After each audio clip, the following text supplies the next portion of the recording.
chat maybe like once a month, and he knows what I do and supportive. Okay. All right, go for it, Allie, if you wherever you got cut off. No. I just got cut off on that. I just really think that the sexual revolution was kind of an L for women. We're still kind of reeling from it. Hormonal birth control came out in the 1950s.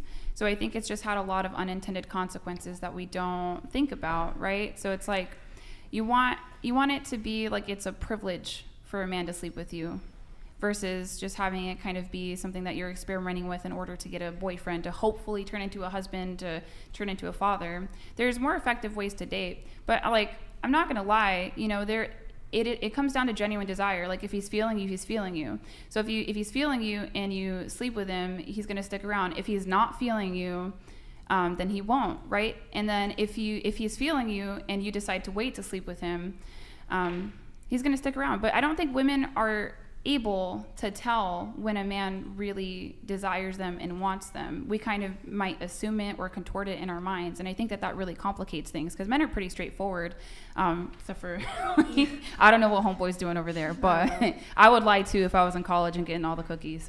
So when you're like saying stuff like thinking that the sexual revolution is an L for women, and this is not me like making a judgment on whether it was or not, like what are you thinking of as like desired endpoints? It like what would need to happen for you to say, okay, this cultural movement was a win for women? I don't think that it was a win for women. I don't think it was a win for men either. Oh no, that's not what like, I'm asking. Like what it would take. I'm saying, what is something, like what is a desired outcome for you? That's determining how you're judging this. I get you. So I guess like what would be optimal when it comes to the sexual revolution and it being a dub was really, it would have to be that married couples are not forced to have multiple children because of the lack of access to birth control. But that's not really what's going on right now. Like that would be different. Yeah, because it like wait, I don't understand. I don't get okay, how that correlates to anything. No, I can explain it, right?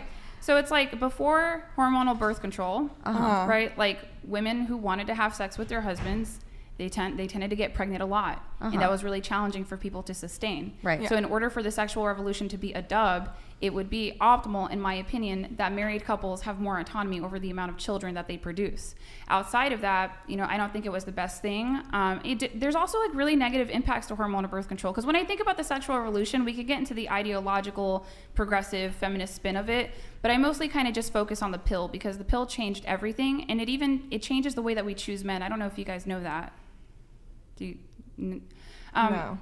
Birth control changes the way that you smell men. Oh, cool. Yeah. Like smell their pheromones?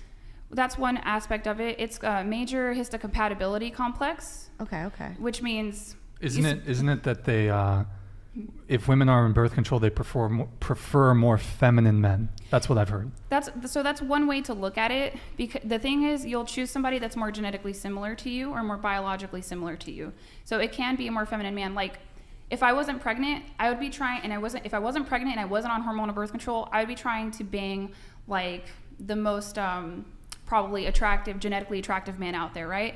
But now that I am pregnant, if I am going to have sex with a man, then it would be more so about mate retention, because I'm looking for protection because I'm pregnant. It's like a different goal, right? We're wanting to have this more specific man impregnate us and this other kind of man to like protect us in pregnancy. Optimally, it would be both men. But that's like one problem with birth control. There's women that have been on birth control in a relationship, they got off of it. They're like, I don't really like this guy anymore. It's happened on multiple occasions. You can totally look it up. Plus, it's also considered a carcinogen. So that would be the dub, is that married couples got more autonomy over having children, and women at the sociosexual extremes just had more autonomy over having children as well. I definitely agree with you that, reproductive agency is important. Mm-hmm. I think that more what I'm asking is like, what is your desired cultural outcome like of, your opinions on dating? Is it women not being ran through? I mean, ideally that would be nice, because if the majority of women are getting ran through and the majority of women are long-term mating strategists, then they're unsuccessful with dating. I don't want that. I don't want women to be used. And the fact that like we are being used, it's by a small pool of men in the first place. We don't even notice most guys out there. I mean, I could talk about that as well, but like I said, most dudes are sexless. And it's like to the point, because everyone thinks about, you guys know about incels? Yeah. Yeah, everybody thinks about incels, and there's this assumption that they all want a girlfriend or they all want to have sex. Like, no, like some of them are just literally just walking away from the game completely. They don't even want a relationship. They don't even want to sleep with women. So I think, I just want people to have reciprocity in relationships in the long term, because things change when you age as a woman too. Yeah. Yeah. The word incel means that they're involuntarily celibate. So that's what the word actually means. It means that they don't want to be celibate. So they're not walking away. So the structurally the word means They're in that they percentage do want that's to be not. having sex. Right. Yeah. Well, we're arguing semantics about sexless men. I could call them sexless men instead. So I would say like the majority of sexless men are not even interested in dating or women right now.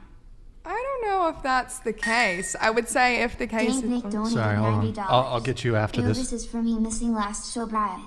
Modern women Thank you, ma'am. have it backwards. The most meaningful sex for women to have is with a man you love, not a man that you just met a few days or weeks ago. That's how you get big body counts. It's meaningless sex. Hey, Bryce, thank you for the $90 TTS there. Much appreciated. Does anyone have a reaction to Bryce's TTS? I have a very big body count and I'm very happy and I'm in What's stable romantic arrangements. What's the body count? Probably like 300 something. 300 something. Okay. And you said 300. Yeah. What about you guys? Mine's at like 50. 50. Okay. Yeah. I'm also at 50. 50. Kiko, body count? Men and women, or Let's separate them. What are the two? men? I'm pretty sure I'm at 5. Or sorry, men at 7, women at 5. Stop the cap. It's not what you said last time. You know what's crazy? And it actually is what I said last time. Oh, you lied last time. And I lied in not favor for me. So I said a number because I was like, I'm pretty sure it's around Just scoot into the table. Wait, what did you more. say last time? 12. Oh, Jesus, Kiko. 12. What did I do? Hold on. That's, All right, that's the whatever. total of 5 and 7 though, right? Yes, and That's then 5 and 7 combined. Yes, but I've slept with one more person or two. I've slept with 2 more people since then. I said 12 because I was pretty sure it was around 12, like the last time I counted, but it was actually at 10. So I guess, made myself sound a little worse than it was. Yeah. Stop the cap. All right, so 12, you said? 12, Yes. okay. Total. Okay, so 12, 50, 50, 300, 20. 20. We're going to say Yeah. 6. Okay. 8. All right. Okay. Hell no, Brian. Okay. All right. Okay. How did we get to the body count thing?